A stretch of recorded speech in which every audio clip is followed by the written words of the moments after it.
You are here for streaming for Underdogs. Over the next hour we're going to take you through some strategies for making success of streaming, and we've got a panel of experts assembled to guide you through that. So I'll introduce myself. So my name is Ali Gillani. I'm the European label representative for Bandcamp. I also run an independent label in London called First Word Records. My streaming knowledge is pretty low because I work for Bandcamp, which is not a streaming company. So I am the same as you, and hopefully all of us will be educated by these 5 people to my right. So guys, if you want to introduce yourselves, please go ahead. Does this work? Yes. Well, I'm Victor Conradsson. I've been working for Believe 10 years. I also manage an artist called Rivage. And I believe I'm in charge of learning and development. So I like to train people, but I also like to learn always new stuff. So keep the questions coming. Your insights are more than welcomed. Hello, my name is Tschürtz. I'm from Austria, running an agency and company called InkMusic that also has a label. I'm personally mostly into artist management and taking care of the streaming business in the company. And my name is Peter Åstedt. I work for a company called MusicHelp. Some people know me from Live at Heart, where I also do the festival. At the same time, I have been working with streaming for almost, 15 years. And I've worked for companies like Digmark, which is one of the universal streaming services nowadays. And I also worked quite close to Spotify for many years, and other streaming services. Okay, so that's us. What would be useful for us to make sure that we're pitching this right is to know about you. So just by a show of hands, how many of you here are artists? So, okay, a good number. And how many of you here are labels? Also a good number. And how many of you here are something else? Okay. All right. So we've got a good range. Fine. Okay. And am I right in thinking Spotify isn't launched here, but you can use Spotify for artists? Is that correct, or am I got? Is that yes, right? Yeah. Okay.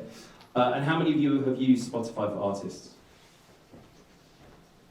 Okay. Cool. We aren't just going to speak about Spotify, by the way. No, but I have another question. How many of you use chart metrics or sound charts? There you go. Extra marks, well done. Okay. Okay, we can start then. Yeah, we'll get into that. So I think this is a question that my artists that I work with always ask, and it's something that I think could do with being demystified. How does the pitching process for playlists work? One of you want to take the lead on that? I'll do it, Alex. As the industry guy, maybe I'll take that one.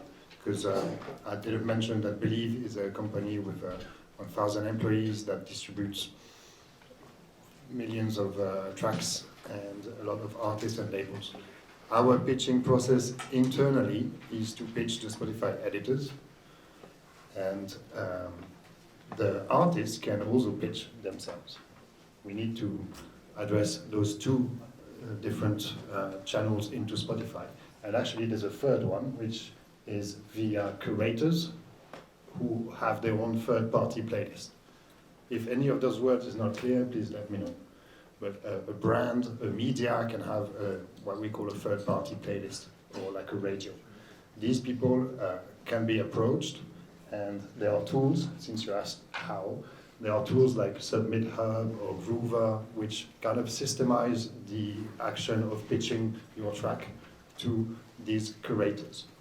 But going back to the Spotify editors, if you have a distributor working for you in some territory, that distributor should be able to speak to the local streaming editor. There is, however, a timeline that is very important to follow, at least 3 weeks ahead, 4 weeks ahead. We need 6 weeks, I think it is. Basically, the earlier, the better. Don't be afraid to push back your release just so that you have a shot at being pitched properly. And I will then finish my point. Artists can pitch themselves via portals which streaming services make available. Deezer and Apple Music are still in a beta phase of their own profile and portal. You can, at the moment, only customize your profile there, like pictures and banners and avatars. But Spotify for Artists allows anyone to pitch directly your track via a form, and it's important to fill in that form at least 3 weeks ahead.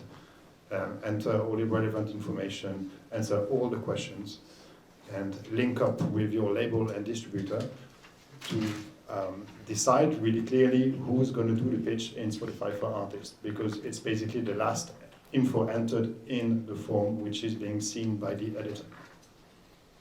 And I've spoken to it. So with that, question on that, so does it have to be one person that does that, either the artist, the label, or the distributor, or does it matter who does it?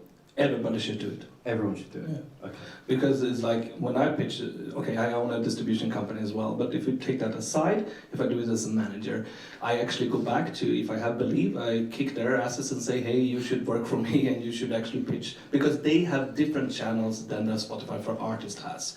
It's different people that sees the difference in them. And when you fill out this form on Spotify Artists, it's certain things that you need to fill out. There's one tricky thing that we have been, this is not scientifically done, and that we have tested it, and it works better. On one place it says, describe your song. And many people then write, oh, this is a song about my dead cat, or my loved one, whatever. That is not what you're gonna write there. Actually, you should just write, we are working with Believe's PR department, and we have these bloggers, we have this one going on, this is the campaign we are doing. That is actually what they're looking for. They're not looking for what you really wrote a song about. This is the kind of small tricks, so when you fill it out, be aware and try to also don't try to fool them and say like, oh, we have a trumpet playing in the background somewhere very low, and then add on that you have a trumpet onto it. It doesn't work that way, because if the thing that when you're instruments, that's what you're looking for is like trumpet playlists, really, for the whole thing. So when you're doing the fill out for Spotify Artists, be kind of careful and actually do it real properly, and actually fill it out as you were presenting it to a PR agent or someone else for the press, not so much just filling it out. That was something I was going to say. So basically, when you look back, say, 15, 20 years, the way you would think of radio promotion, radio plugging, this is still somewhat similar. Basically, you build a story, you try to create a story about yourself, your song, your artist, on whichever end you work for it. So this is very much, what you said, is very much a technical process, which is incredibly important, like you pointed out, and best case you have several people working for it, because everyone has other tools. And of course it's incredibly difficult to know someone yourself at your local Spotify office, but you have those tools with Spotify for Artists. Did anyone use that to pitch songs? The guys, another question for you. The guys who are actually using Spotify for Artists, are you using it only to analyze or really to pitch songs? Do you pitch songs? A few, yeah. Very few, okay. So look into that. Go into your tool, upcoming releases. Once you uploaded the song, you can pitch it right there. And best case, you are a couple of weeks ahead of schedule. You have your story ready, you know what you're doing. Best case, you already have a couple of press quotes and all that. Do your elevator pitch, like really 2 or 3 lines that are most important to you, your story, your artist. This is something they will look after, and best case you have some references here or there that make them go, oh, okay, that might be interesting for us too. Because you always have to think about they get tens of thousands of these every week still. You need to shine out. I think it's an interesting point you make about radio, because certainly in the UK, there's a huge number of people who now work at Apple Music or at Spotify who were at BBC Radio. So it's the same people that you were pitching to 10 years ago to get playlists on Radio 1.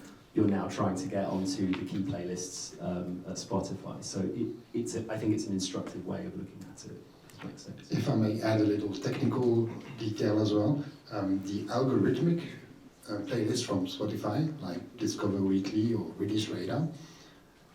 Spotify wants artists to use their Spotify for Artists profile, right?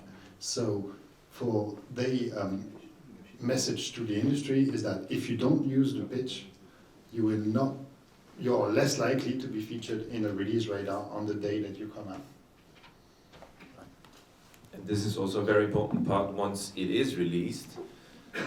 So to continue your story and also to make your release strategy fit what basically the technical issue with Spotify is, you can make that your advantage, that you know about these tools and these things and constantly use it and try to make your profile right, try to bring your pictures right, biography and all that kind of stuff that people teach you in the Spotify masterclass.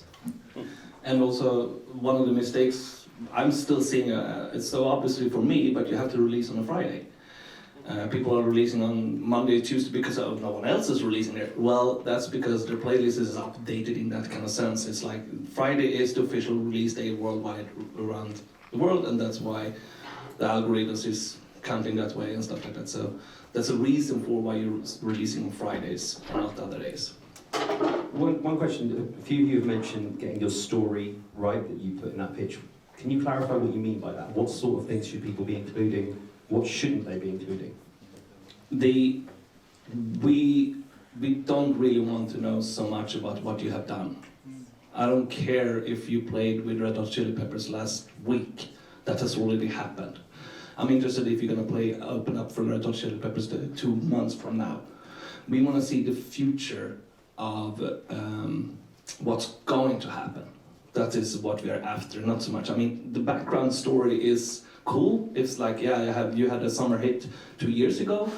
That is always interesting for us. But if that's the only information, that's going to be like, we want to know your touring plans. We want to know everything. What are you doing the next few days, like next months, 2-3 months ahead? Think about how word of mouth usually happens. It's very, very hard to get on point with that, but think about an incredibly stupid story that happens in the circle of friends and how it actually travels, and try to make sense of it in a way of what you just said. You have to make people talk about it and think about it constantly. That's basically the essence of your story, or that should it be. So if you had that summer hit 2 years ago, nice to have, I think you should add it to your story. But basically you will want to get people excited about what's gonna happen. So best case, you have one person that starts the riot by telling the second person that this is gonna be great. And the second person then tells 2 more people, well, I heard this is gonna be great. And all of a sudden you have a room full of people at your show because of that one person that started the riot. The only question is, what's the magic trick to convince that one person?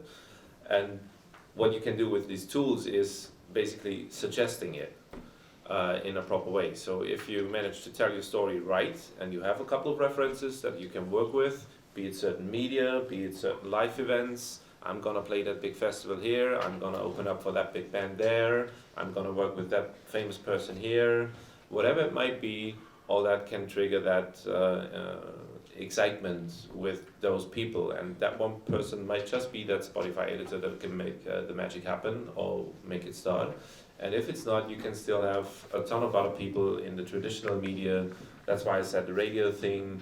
It's just another medium that you are working with. Is Spotify, is your Deezer, is your YouTube, and you have to get all of these right. And it can be measured. This is the new thing. It's actually not new. I mean, you have had it for a couple of years. It's basically the oldest story. It actually is, but for you, since that's why I was asking, do you use Chartometrics or some charts? These are tools that actually can make and see how your engagement is. You can actually measure it in numbers. You can actually measure how much people around you talk about your music, your brand, your artists. And those tools are free. Do you use data that you know about in your pitches? No, not so much, because data is data, but what I'm using it for is if I'm doing a campaign, if I'm spreading a certain rumor, whatever it is, that we're gonna play on this big festival in Germany, whatever, we can actually see like if we do a Facebook post, is how they spread, how the engagement goes up. And since these numbers are official for anyone, I can actually go into your band right now and see your engagement numbers without your consent. I can actually watch this. And this is what's going on the major labels right now. That's the A&R tools they're using for the moment. They can watch, so they can also watch when you're doing something wrong. Like you can see that, yes, all the press is writing about you, but the engagement online by your fans is like going down. That means that it's not that good. So use these tools. I mean, they are free. So, I mean, you can pay a little bit of money and you get more data. Because if you're really nerd about data, sure, you pay the subscriptions. But if you don't, at least use these tools to see, are your campaigns working? Are your talks work? And that's what's going on for the moment, and that's what the professional industry right now are looking to. They don't look on your numbers like how many followers do you have on Facebook. They don't care. They wanna add all. They wanna know your followers on Instagram, Facebook, Twitter, TikTok, anything else, Shazam, anything, and they want it on one place. And that's what these two companies, and there are more companies coming out doing exactly this. I actually work with Shazam a lot because you can instantly see whether a track is a hit or not. So once you have your first radio airplay, and we have a quite significant radio station in Austria called FM4. So when they play your song and you know it's on air at that particular time, and you have your analyzer still in the background, specifically Shazam, you can tell by the numbers within a week whether that's gonna work or not, quite easily. And I can tell you another story about Shazam, and we had one band. Suddenly Spotify just added the song into 16 quite big playlists. We didn't do any PR for it, the band didn't play it live, nothing was happening. We were totally confused, why did they add these songs? And this song was also like a low track that was actually doing dynamics on the album. It was not a track that we wanted to promote, it was a folk song. And suddenly one of the band members says, oh, Swedish television is using it as a bumper. And that means between the shows they have like this commercial for other shows, and they're playing the song, of course not with the name of the band, it was just a song. And people started Shazam it. So what does that has to do with Spotify? That has to do that, of course, then suddenly inside Shazam, it raises with several thousand % because it was no Shazamming onto it, and suddenly it came up to 1,000% or whatever it was. That triggered the algorithms on Spotify to add it onto playlists because they use the same data system to measure things. So even things like that, so you can trigger kind of things around it from other platforms as well. It's not just Spotify itself. They read numbers from the, and we think that Spotify actually reading also fan engagements because it's official numbers, so why shouldn't they? So they can also see what your campaign is. So there you go, get your fans to Shazam your songs. So that actually leads on to my next question. We talked about pitching.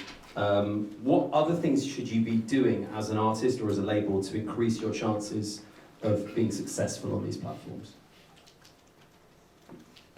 Well, there are so many things. Where should we start? The basics. The basics, yeah, well. So we talked about getting your profiles right and all that, and that's a shitload of work these days because you have so many different platforms, and almost every of these platforms offers its specifics.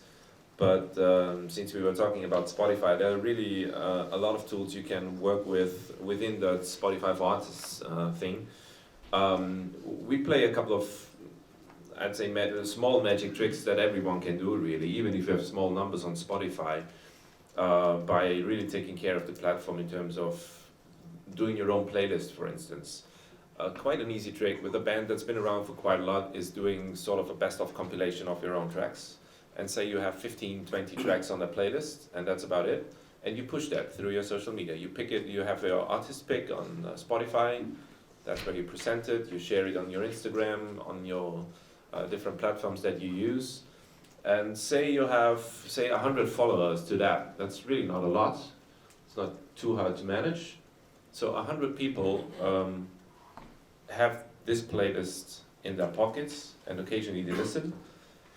And it's 15 to 20 tracks. That means you, just like that, you gain 2,000 plays. just like this. It's small money, obviously, but it's a start. And also, it will trigger algorithms.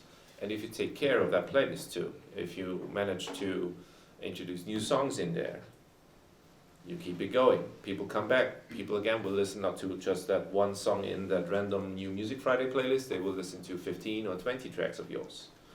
They will keep coming back. So take care of your fans like this. It's a super simple trick, and it will increase plays immediately.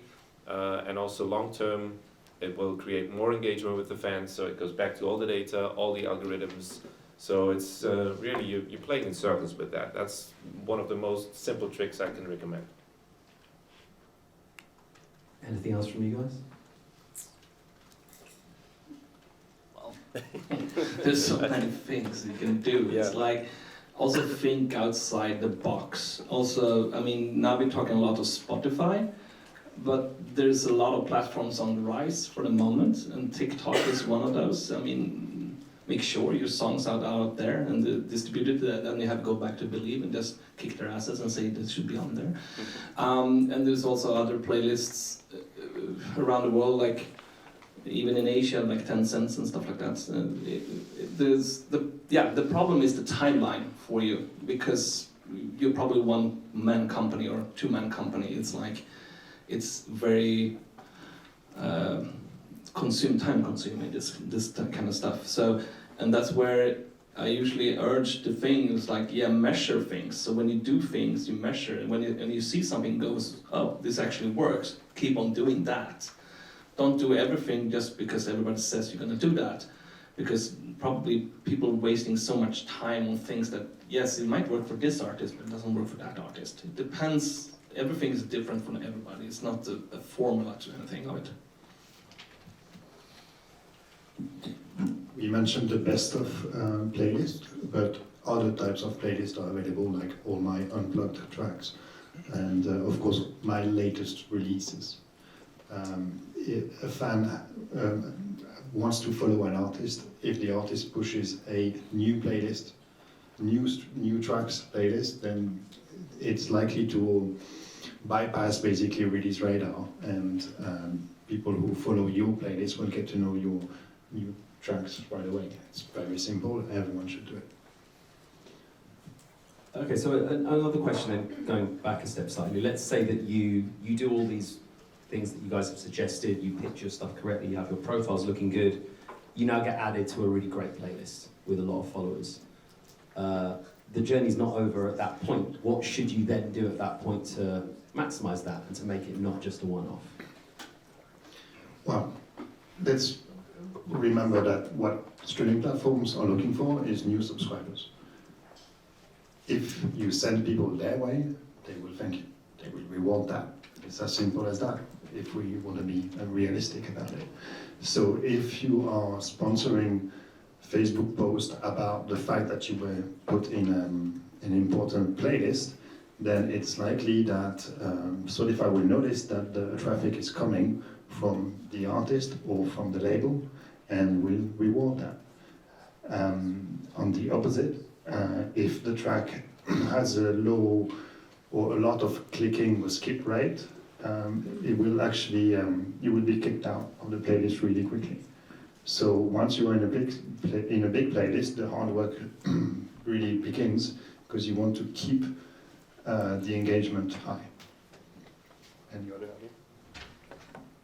Spotify is, that's the case I know best.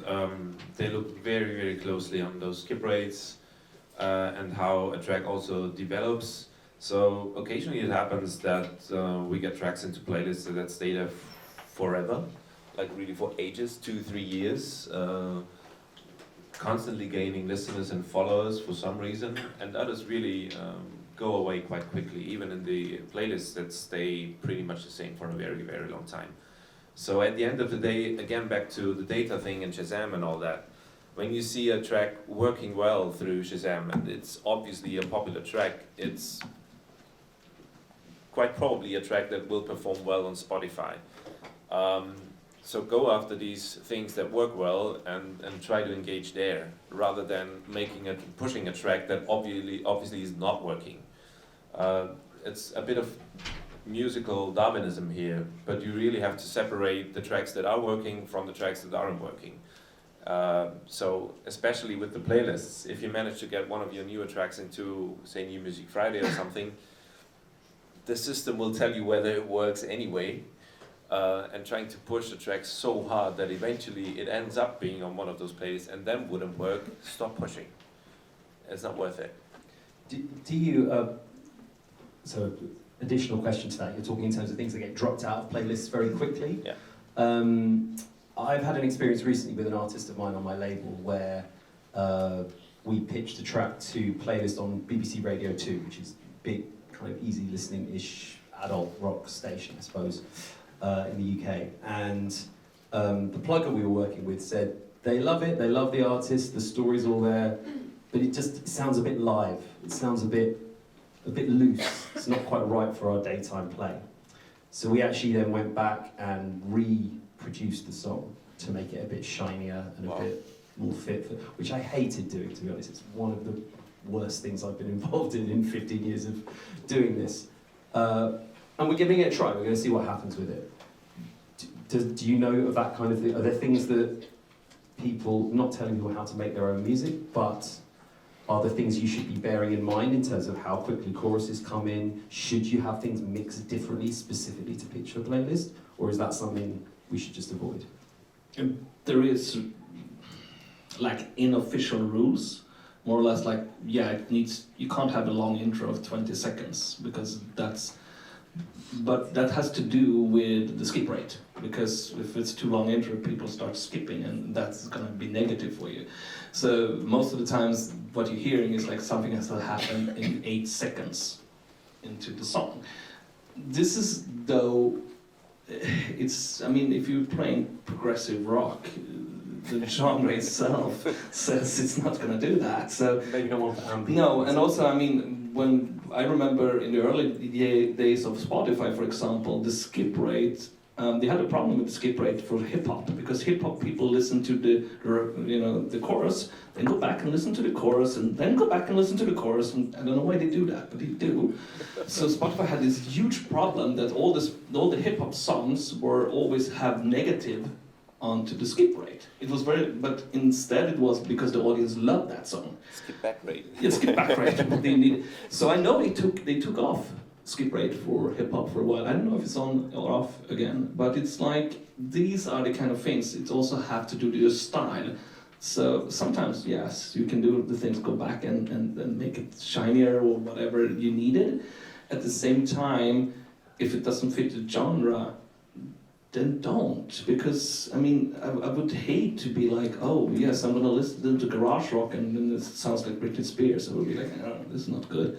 And nothing's more boring than the usual formulas, but in case of Spotify and all the data, of course, it's difficult. It's rewarding. Especially, so the really most challenging thing to happen in a positive way is New Music Friday, because it's so diverse in what it is offering, that this eventually becomes a problem. If you have a hip hop playlist and every song is like this, it's not such a problem, I suppose. But with New Music Friday, it might be, because you have so many different types of listeners who are going through this list and skip quite quickly.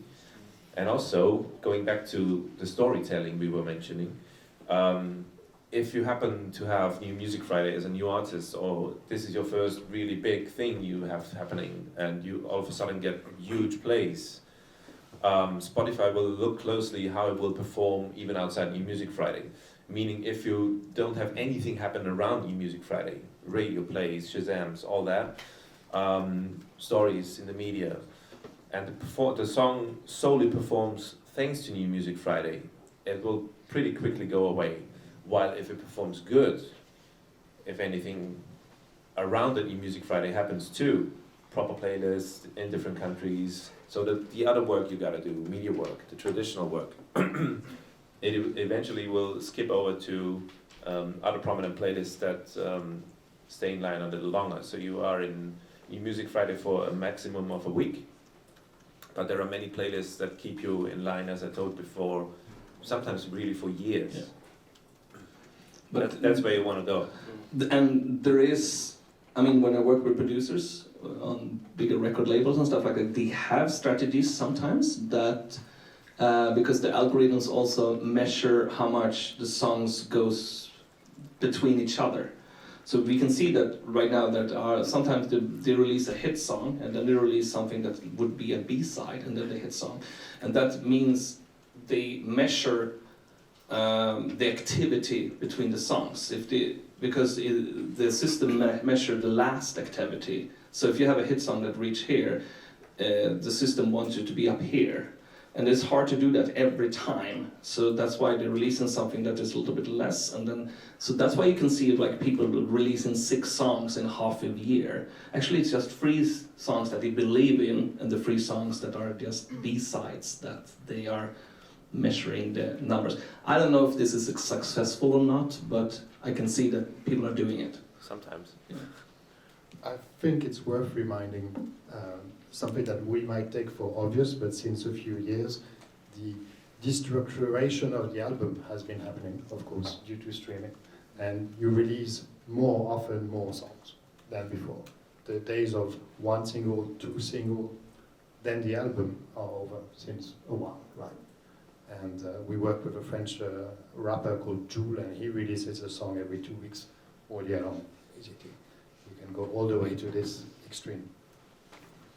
I would, obviously, I'm contractually obliged to say that that's not the case on Bandcamp. But No, and I would say also it's like, if you, like we said before in the beginning, you need at least, was it 6 weeks or 4 weeks ahead? So if you start releasing something 2 weeks all the time, you're destructing your own things. You're not able to do the right PR for the songs. That is purely to keep something alive the whole time. And that's also a strategy, of course, but it disrupts other things. And this is why you have to figure out yourself your own strategy. We can't really tell because it's different styles. In hip hop, exactly. I would understand why it works in the hip hop scene because it goes so quickly and it changes so quickly, so that's why you have to release stuff. While when you go to the rock albums and stuff like that, and if you want to do certain PR, you should actually take a couple of months onto it. So usually I tell my artists, like, well, if you're going to do proper PR around it, then we have to have 10 weeks. But then, of course, if you want to just release a song without no PR, just for, putting onto Facebook, saying, hey, we have a new song, then you can do it. Release strategy in general is something that changes so quickly, but it's still quite interesting. So if you have artists that release every 2, every 4, every 6 weeks, so in very often and many different tracks, never mind the album and all that, but you still have radio on the other hand, and radio sometimes only picks things up months after release. So you might end up having your 4th single out on Spotify while the first one is only picking up on radio. Things like these happen. And with all the things that we already said, so the crisscrossing between radio, traditional media, Shazams and Spotify playlists, it gets confusing at that point. You have to really think clearly about what you want to achieve and what tools are yours. So for some artists, those release cycles of 2 to 4 weeks make really a lot of sense. But we also work with a lot of artists that are more traditional. You can't really avoid Spotify these days, but if you're still a band that's been around for 20 years and releases an album every 2 years and goes on tour right afterwards, and then they have a break, like in the old days, you can still make use of Spotify and use it as a strategic tool for yours. It only works very differently to that hip-hopper that releases a song every 2 weeks. So you have to find your cycle, need to think it through what happens with the other media, and try to make Spotify and the other tools you have in the digital era work for you and your strategy, not the other way around. And if you have a strategy like that, when you have these 2 years cycles, then you should just think of between when you're on the break that you work your catalog. Like, yes, post a best of playlist or anything like that, because that's gonna keep you in the talking region, so you just doesn't disappear. And there are labels today that are only working with back catalogs in 20 years and just activate them. Not activate with new songs, just with any remix or anything like that. I'd like to add here that from experience by now, it really helps if you keep that in mind and keep that in your strategy, even with those long-term thinking bands. What you just described with and what the algorithm does. So you have your success level here, you release a new single, Spotify will put you here and try to trigger you up to say here. If that works, next time it's going here. The way it rises is, in my impression, way easier than it falls. So once you manage to have a certain amount of monthly listeners and all that, it will keep quite steady, or it falls a little. So the longer you work with Spotify with those best of playlists and all that, even if you don't have a release, you can stay on a certain level. So when you know in the next, say, 6 to 12 months you won't have a proper release, maybe just a remix or something, keep in mind to get that level as high as possible, because that's the area where you literally fly or float.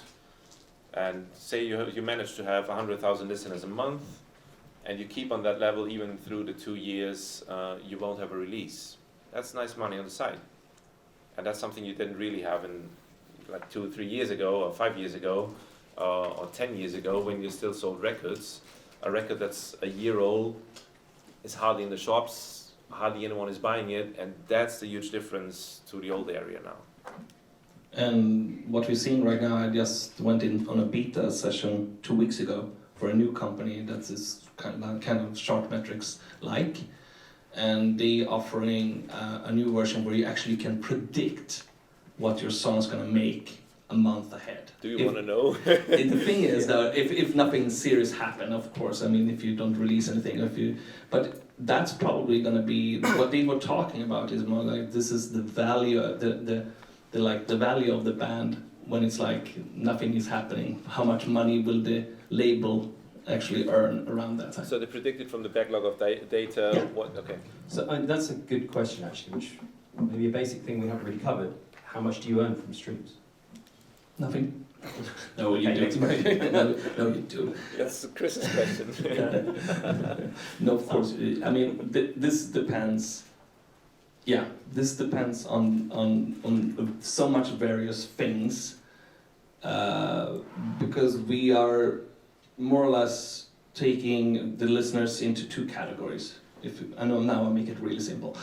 You have the non-listening character, like when it's background music. A good playlist like that is dinner with friends. It says the name. You having dinner with friends. You don't give a shit what's playing out there. Just this is nice in the background. Then you're gonna have a low skip rate, because if no one put in a growling band, you wouldn't even skip on that one. It's just gonna be there. Those listeners are a little bit less paying, usually free subscribers. And then you have the active listeners, they are worth a little bit more money. But then, yeah, it's so many rules that it's gonna be hard. But yeah, it's not much money in that kind of sense. I mean, if you get 1 million streams, you end up between 2,000 euros to 3,000 euros. It depends on what kind of listeners you have. Do you have free subscribers? Do you have subscribers? It depends. I don't know if they have it, but they really should have a Dinner with Enemies playlist as well. If you want to What, Rage Against the mix Machine or things what's up a on little there? bit. Yeah, we're just screaming at each other. They're missing a trick, Spotify. So we got a good idea with that. We've talked a lot about Spotify. Obviously, there are a ton of other platforms out there. Should you focus on one platform as an artist or label? And if not, how do you prioritize? How do you decide where you allocate your resources and your time? I think in Eastern Europe, you can map out the countries according to where the streaming services are live or not live. We all know in this room that Spotify is rumored to launch here in Slovenia, but there's still some issues blocking it. There's a new platform I've heard called Explore Music, launching in a couple of territories. Bulgaria, Croatia, Serbia. Apple Music is strong in some territories, Deezer is strong in other territories. As long as you gather all your data in one place, create your own dashboards, or use the Believe backend, or use chart metrics, sound charts, you can see where some of your fans are and on which platforms you're being streamed the most. And where you're not being streamed, it doesn't mean that's not where you should invest. Compare your artist with other artists, using sound charts, for example, and see their own share of per countries, per territories, and per platforms. I think, again, data can really help you make strategic choices. And I mean, yeah, you focus on the platform that works for you, more or less. If TikTok works, sure. If YouTube works, sure. Then you go more for that. Then you can do strategies to be like, okay, I don't work at all at these. Why? Then you can start thinking of that. So yeah, the data will tell you where to go. And is that something you, as a distributor, do you kind of like, are you sort of assessing things like that for your labels and artists, and you know, providing suggestions of what they can be doing with different platforms, monitoring that? The Backstage, which is our client portal, gives access to a lot of data. And the account manager, because each label or artist, I believe, has an account manager, can help you read this data. And then there is publicly available data, of course. You can use something like Social Plate to analyze the YouTube followership and Twitter followership, etc. Cool. I had another question about marketing and advertising. So how have you guys got some successful strategies that you've used spending money on marketing or advertising, which has then fed back into good streaming income? And I'm thinking particularly for artists who might have limited resources, that there's some good ideas you've got that you could share. Well, yeah, I mean, MusicHelp is a good platform to marketing, and I mean there are playlisting there as well, but you have to watch out because there's also some kind of dangerous stuff in there as well. It's not all of them are good, but we had successes sometimes, like when we got a certain amount of people writing about it on a hype machine, for example. That has led to some, streaming playlist has added them on, and that kind of thing. One of the older tricks, this is more complicated to do, but if you have like a kind of a dance, like a disco hit, it won't go to all the playlists because it only will target the playlist that you have. Then the band can do like a scaled down version where it's only acoustic, and suddenly you reach a lot of more playlists, and that people can actually then find a song and then find the original song. That's one of the tricks we did on Lean On, actually. You will see there's 25 different versions of Lean On, and that's why we could actually put them onto different playlists, and that's how we actually drove traffic to it. And that's when you're doing a song, I mean, think about it. Make that dance remix, make that acoustic version, and then use them. That's a trick to do that. I mean, that's actually kind of echoes back to what you were saying about treating it like radio in a certain way. It's like tailoring things to suit different audiences. Cool. Anything else from you guys? Any other? Maybe back again to those playlists you create for yourself with your own content.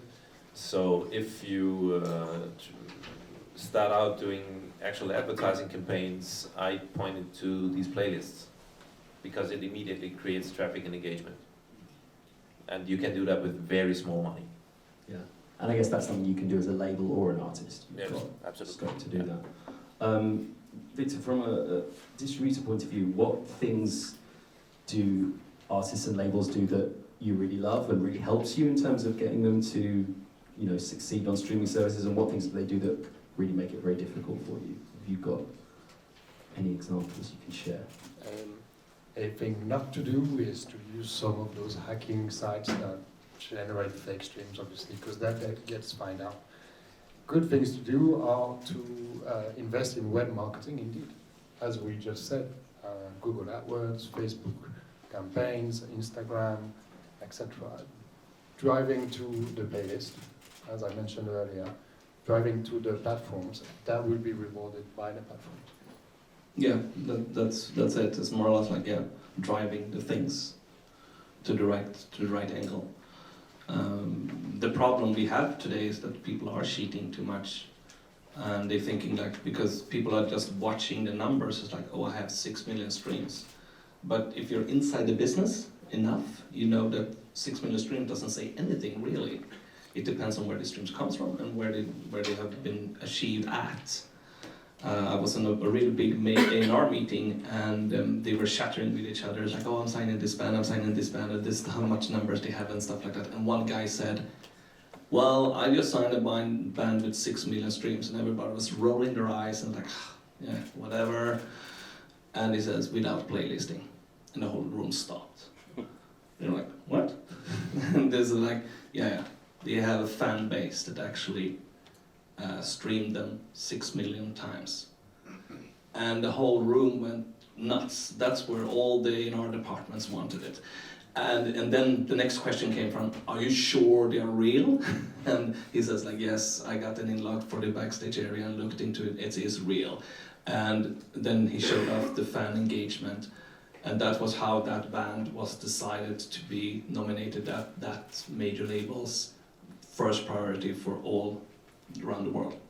And this is how it works on every bigger label nowadays. That's what they're looking for. So if you start manipulating buying things, you have to buy things on all channels. I mean, one of the tricks when people say like, yeah, we have 12 million streams on Spotify. I go out on YouTube and you have 2,000 streams on the video. That tells me something, and that takes me a second to do that. So it's no point of doing that. And right now, Spotify is in deep trouble because of this, because it's just, in Sweden and other countries as well, the debate has been quite long, and there's too many that cheats too much. So they just turned off the digital playlist in Sweden, are now off. It's not counting anymore because of the cheating. So Spotify has to react on this. How they're reacting, we don't know. I just want to specify that what you said is that the Sweden charts for music do not include streams from Spotify anymore. From different sources. It depends on. We are not. It happened last week, so we haven't seen the effect yet. But what we saw that is Swedish radio, for example, stopped. They had like, you know, they always have like, this is the 20 most streamed songs. They took off that show directly. And because, well, no one can prove it, but they said the equation was that almost 50% had just, and that's just based on your streams. But if you start looking to the other data, that will be showing off so easily that it's not, if you don't do it right. And when it comes to labels, I mean, there are several of these artists that are on the top chart in Sweden that are independently released. In normal cases, they would have been bought up. Because, I mean, if there is a real fan base, a real artist, a big label would be interested to work with them. But the big labels are not interested to work with them because they can see on the data they are doing something wrong. And this is gonna be like, I think the shift's gonna be right now where buying streams is gonna be kind of dangerous for an artist who can actually crash your career quite severe. So do it from the ground, actually have a real fan base. That's the only way to have the numbers right all over the place. Cool. We're coming towards the end. We've got about 7 minutes left, so I thought maybe if there's any questions from the audience. Yeah. This one at the back. Yeah, sure.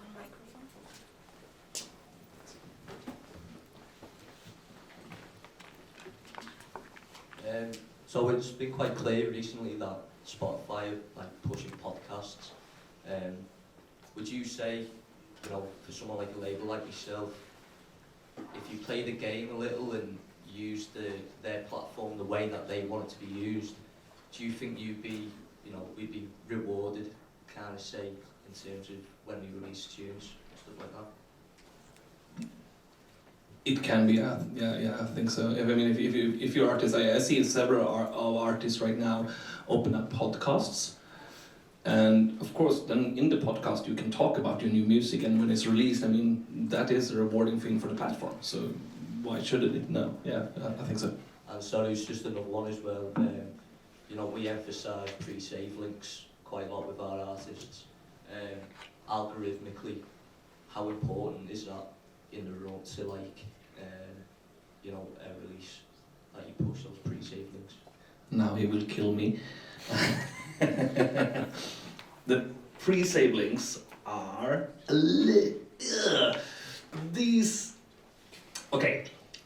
the pre-links is not because it is a way for, I mean, the site will say like, oh, this is how you're marketing a song, but it also is a very good tool to see how much engagement you actually have of your fans before the song is released.